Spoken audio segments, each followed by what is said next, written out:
بسم اللہ الرحمن الرحیم۔ السلام علیکم پیارے دوستوں، آج میں آپ حضرات کو بتاؤں گا نمازوں کے اوقات۔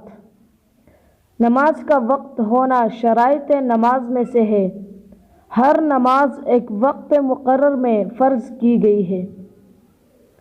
فجر کی نماز کا وقت فجر صادق کے طلوع سے شروع ہوتا ہے اور طلوع آفتاب تک رہتا ہے۔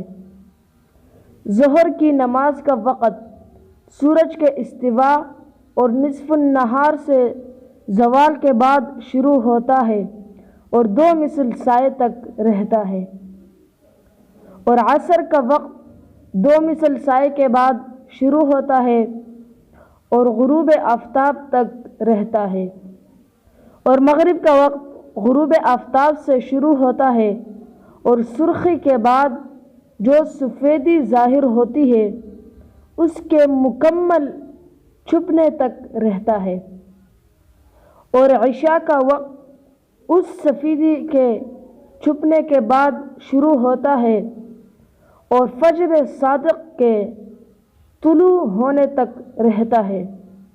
دوستو، یہی تک تھی ویڈیو۔ اگر آپ کا بھی نماز کے متعلق کوئی سوال ہو تو ہمیں کمنٹ سیکشن میں ضرور بتائیے گا، اور اگر آپ کو ایسی ویڈیوز اچھی لگتی ہو تو اس ویڈیو کو لائک کیجیے گا، اور اس طرح کی مزید ویڈیوز دیکھنے کے لیے ہمارے چینل کو سبسکرائب کیجیے گا۔ خدا حافظ۔